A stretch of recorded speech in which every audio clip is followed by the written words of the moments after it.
बहुत पुरानी कहानी है।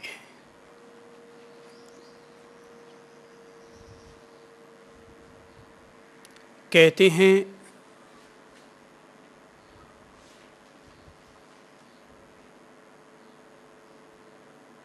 हजारों वर्ष पूर्व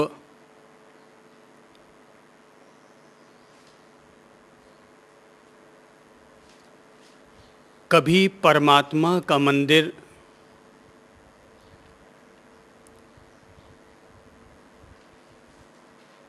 गहन सागर के बीच डूब गया था।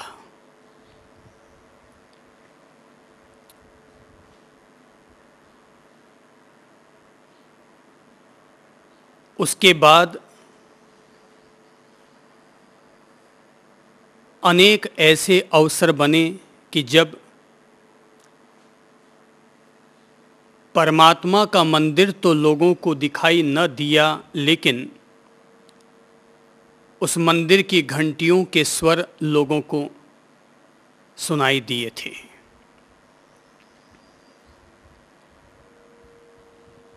घंटियां जब जब बजती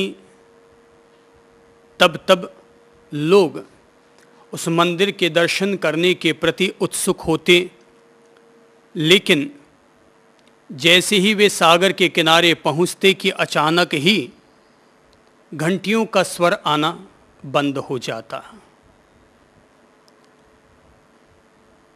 युग पर युग बदलते चले गए और रह रह कर लोगों को परमात्मा के मंदिरों की वे घंटियां अक्सर सुनाई दिया करती। एक दफा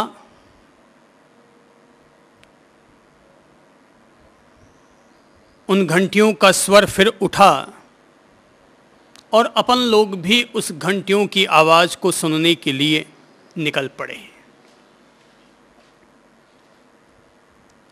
लेकिन जैसे ही सागर के किनारे पहुंचे तो वहां जाकर देखा अब न तो कोई घंटियों की आवाज आ रही है, न कहीं मंदिर का शिखर दिखाई दे रहा है।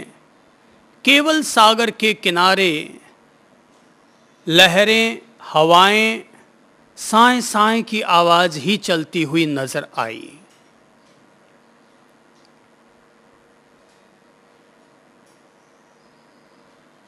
ये बात तब की है जब हजारों साल पहले भी ऋषि मुनियों को, महात्माओं को, महावीर और बुद्ध जैसे लोगों को इसी तरह के मंदिरों के घंटियों की आवाज़ सुनाई दी थी, जिससे प्रेरित होकर के उन्होंने अभिनिष्क्रमण किया और वास्तविक सत्य की खोज के लिए निकल पड़े। यही स्वर फिर कभी शंकर को भी सुनाई दिया, कभी रामानुज को भी सुनाई दिया, कभी अरविंद को भी सुनाई दिया, कभी कृष्णमूर्ति और ओशो को भी सुनाई दिया। यही स्वर मुझे भी सुनाई दिया और यही स्वर उन सारे आत्म जागरूक लोगों को सुनाई दिया जो कि सागर में छिपे हुए उस मंदिरों की घंटियों की आवाज सुना करते हैं। तो मुझे भी जब एक दफा ऐसा ही सपना आया और मैं भी इसी तरह से उत्सुक हुआ, तो जिस दिन ये सपना आया था मैं भी उसी सागर की तरफ निकल पड़ा। लेकिन जब वहाँ पहुँचा तो देखा अब न तो कोई मंदिर है, न परमात्मा है, न घंटियाँ हैं, न संगीत है, लेकिन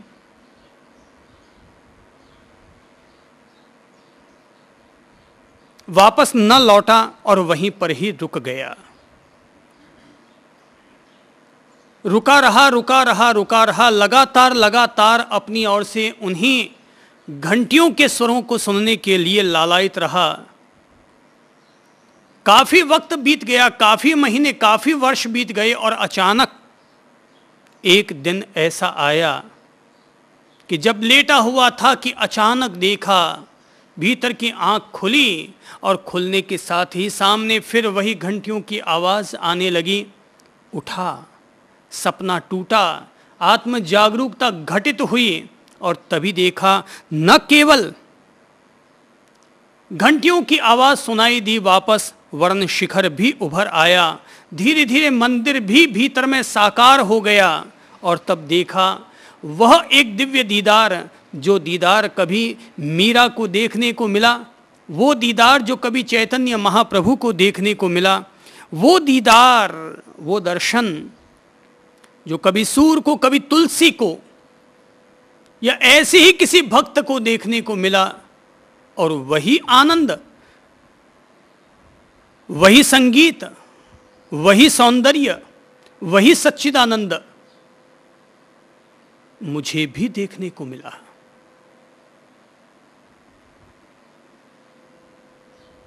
और जब से ये आनंद मिला है, तब से लेकर आज तक कोई अगर मुझसे पूछे कि क्या कर रहा हूं, तो मैं तो केवल एक ही बात कहूंगा, और वो यह कि जब से यह संगीत सुना है, जब से यह आनंद मिला है, तब से लेकर आज तक केवल आनंद ही आनंद लेता रहा हूं। ऐसा आनंद कि अब भीतर में यह नहीं लगता कि मैं आनंदित हूं, वरन यह लगता है मैं स्वयं ही आनंद हूं।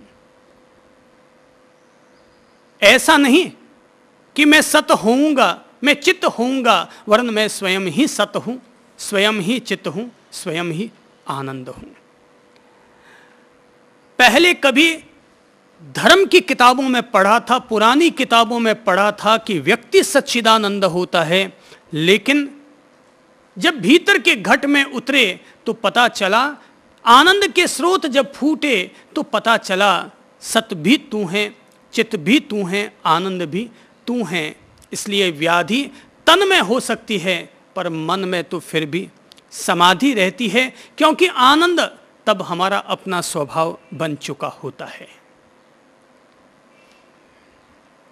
कोई भी व्यक्ति परमात्मा के मंदिरों के संगीत का आनंद ले सकता है, इस सौंदर्य का, इस चैतन्य तत्व का आनंद ले सकता है, लेकिन ये बात पहले चरण में ही स्पष्ट कर देना चाहूँगा कि ये सागर कहीं और नहीं है, यह सागर अपन सब लोगों के हृदय के भीतर व्याप्त है। वो परमात्मा का मंदिर भी कहीं और नहीं है, वरन वो परमात्मा का मंदिर भी अपन सब लोगों के घट में ही व्याप्त है। अपन सब लोगों के हृदय के सागर में वो परमात्मा का मंदिर छिपा हुआ है, डूबा हुआ है। कभी अचानक किसी ढोलक की थाप उठती है, कभी अचानक किसी बांसुरी के स्वर सुनने को मिलते हैं, कोई तबले की, कोई तानपुरे की तान सुनने को मिलती है कि फिर से लगता है कोई हमें बुला रहा है, कहीं से संगीत उठ रहा है। हम लोग रवाना तो होते हैं, एक तरंग तो जगती है, लेकिन फिर वापस संगीत टूट जाता है और हम जहाँ होते हैं वापस वहीं चले आते हैं। लेकिन जिनके भीतर उस संगीत के सुनने के प्रति लगातार एक उत्सुकता बनी हुई रहती है, वे लोग अंततः उस संगीत का आनंद लेने में सफल हो जाते हैं। और तब अंततः उन्हें पहचान आ जाती है, यह संगीत कहीं और से नहीं आ रहा था, व्यक्ति के अपने ही हृदय के मंदिर से, व्यक्ति के अपने ही अंतर्घट से आ रहा था। मुक्ति सूत्र का अत्यंत सुंदर पद है, हम ले चले निज को वहां जो शांत सौम्य प्रदेश हो, अंतर गुहा में लीन हो, शिव रूप ही बस शेष हो। हम ले चले निज को वहां जो शांत सौम्य प्रदेश हो। हम अपने आप को उस हृदय के सागर में उतरने के लिए, उस हृदय में छिपे हुए परमात्मा के मंदिर का आनंद लेने के लिए हम अपने आप को कहाँ ले चलें? हम ले चलें निज को वहाँ जो शांत सौम्य प्रदेश हो, जहाँ एक सौम्यता है, एक शांति है, एक एकांत है, केवल हरी भरी प्रकृति है, जहाँ केवल चिड़ियों की चहचहाट है, जहाँ बस्ती के नाम पर खुशबू से भरे हुए फूलों की बस्ती है, जहाँ मकान के नाम पर नीम के पेड़ों के पत्तों की छाया है, और जहां पर दूध और शरबत के नाम पर किसी सरोवर का मीठा मधुर शीतल जल है। हम अपने आप को वहां ले चलें हम ले चले निज को वहां जो शांत सौम्य प्रदेश हो, जहां पर शांति भी हो और सौम्यता भी हो, कि जहां जाने से हमारा मन लग जाए, कि जहां रहने से मन ये ना कहे बार बार कि भगो, यहां से निकल चलो, कहां आकर फंस गए। तो हम ले चलें निज को वहां जो शांत सौम्य प्रदेश हो, अंतर गुहा में लीन हो, शिव रूप ही बस शेष हो। तो वहां बैठकर हम लोग अपने भीतर की गुफा में, कौन सी है वो गुफा? वो हृदय की गुफा है, कि जहां पर बैठकर हम अंतर्लीन होते हैं और वहां बाकी सब चीजें शून्य हो जाती हैं। पति पत्नी, माँ बाप, भाई बहन, व्यापार, राजनीति, धंधा, सब चीजें वहां से पीछे छूट जाती हैं और वहां पर केवल एक ही चीज शेष रहती है, और वो है शिव रूप ही बस शेष हो। अर्थात केवल व्यक्ति की चेतना, व्यक्ति की अपनी अंतरात्मा, व्यक्ति का अपना केवल प्रिय प्रभु ही, वह परमात्मा तत्व, प्रभु तत्व ही वहां जब शेष रह जाए, तो कहा जाता है तब वहां पर एक परमात्मा के मंदिरों का नगर उभर कर आता है। एक अद्भुत, अनूठा, विलक्षण संगीत, एक अद्भुत अनूठा सौंदर्य, एक अपूर्व करण की स्थिति घटित होती है। ऐसी स्थिति कि जिस स्थिति में मीरा अपने पांव में घुंघरू बांध ही लेती है और जनता जनार्दन की परवाह किए बगैर थिरकने के लिए, झूमने के लिए एक दीवानापन अपने साथ ले आती है।